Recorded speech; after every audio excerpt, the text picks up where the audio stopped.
to the Clinical Podcast series brought to you by the American Academy of Optometry Foundation. Today's episode is from the OVS Announces channel entitled Case Effect of Autologous Serum Eye Drops on Corneal Haze After Corneal Cross-Linking. I'd like to thank our host and topical editor, Dr. Mika, and our topical expert, Dr. Nick Colatrella. And now it's my pleasure to begin today's podcast. Hi, everybody. Welcome to this podcast. In this episode, we will be discussing a paper that looks at autologous serum drops after corneal cross-linking. My name is Dr. Mika, and our guest expert for this episode is Dr. Nick Colatrella, who is one of our newest board members for the Academy and is the owner of Pinecone Vision Center in Minnesota. Welcome, Nick.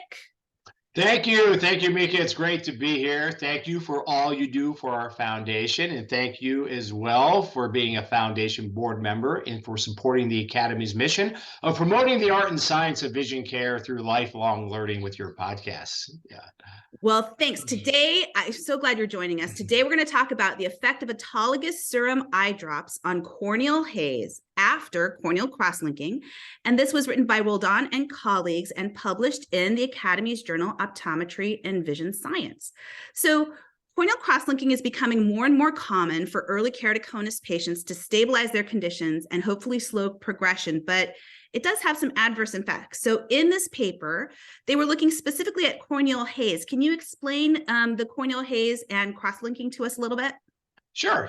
And, cross-linking, as we know, is a procedure that was approved in April 2016 to treat patients with progressive keratoconus and post-LASIK ectasia by increasing that corneal biomechanical stability and hopefully reducing the need for future keratoplasty. It involves the application of ophthalmic riboflavin and UVA light to the corneal stroma.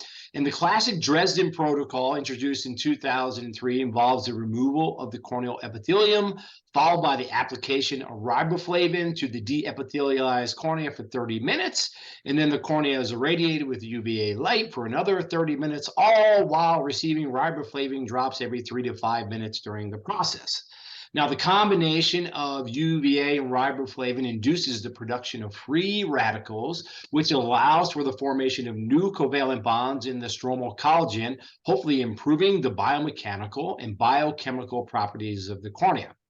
It is proven to be a very effective treatment in most cases. However, as you have pointed out, occasionally we can run into issues, especially after epithelial removal. We know it can lead to complications of pain, persistent epithelial defects, infectious and non-infectious keratitis, stromal melting, reduced visual acuity, and of course, corneal haze. And the reason they wanted to specifically address corneal haze, it is because it is a very common complication. Up to 90%, that's right, 90% of eyes can develop corneal haze following cross-linking. It typically will peak at the 1 month postoperative period and decreases significantly after the 3rd month. But there's a lingering 9% of patients where it can last beyond a year, and then it becomes very difficult to clear. So we're looking for ways to kind of help those patients out. Okay, so that all sounds great and a little bit like torture, but I get, it's worth the trouble if it works. But why did the authors think that autologous serum might help with corneal haze? That's a really good question. It's previously been reported that autologous serum tears have been found to reduce postoperative pain and improve healing times after cross-linking. So they hypothesized that the autologous serum tears may also reduce corneal haze. It's a known fact that autologous serum has growth factors, cytokines, vitamins, and has been shown to be helpful in corneal healing in post-refractive LASIK and PRK patients. So they thought, hey, maybe it'll help this haze as well. So. Great. So how was the study designed? It was a retrospective study done at the Mass Eye and Ear Department of Ophthalmology in Boston using corneal optical densitometry to evaluate the corneal transparency using one of my favorite instruments, the rotating Scheimpflug device, the Oculus Pentacam. They use a grayscale to calibrate that uses their proprietary software to develop a scale between 0 and 100, where 0 is the minimum scatter or the maximum transparency, and 100 is the maximum scatter or the minimum transparency. And they use these densitometry values of backward light scatter, and they measure the cornea at the baseline, at 1 month, and then at the 3-month intervals. And patients were all from a single surgeon, and they were prescribed either non-preserved artificial tears or 20% autologous serum using Sabota's protocol. There were 76 eyes in the study. 44 received the autologous serum, and 32 received non-preserved artificial tears. But both groups had very similar demographics, similar keratoconus profiles and severity, and they broke them out that way.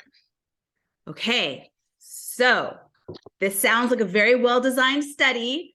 It's retrospective, but well-designed. Yeah. What were the findings?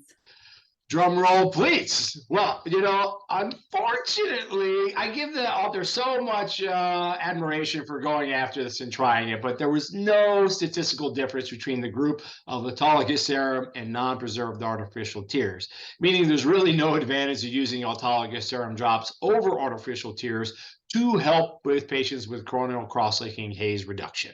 Man, that stinks. Wah, wah. Okay, I know you work a lot with amniotic membranes. Would you hypothesize that maybe an amniotic membrane might help in a situation like this?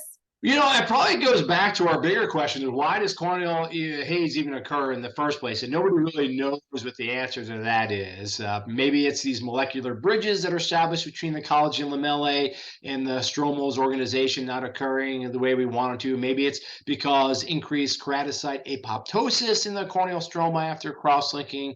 So when we look at amniotic membranes, they do have very similar properties to autologous serum, but they also differ as well, and they've been found to be potent anti-inflammatories. And really the only treatment we have for corneal haze right now is corticosteroids. So I think there is a place for amniotic membranes, and I probably would at least give it a try, and maybe we can design a study to kind of help with that and figure it out. So. All right. Well, there's might be hope, but autologous serum, at least we know, is not the route to take. Thank you so much for joining us today, Dr. Colatrella. It's my pleasure. Thanks, Mika. And a special thanks to Cooper Vision for their educational grant to make it all happen.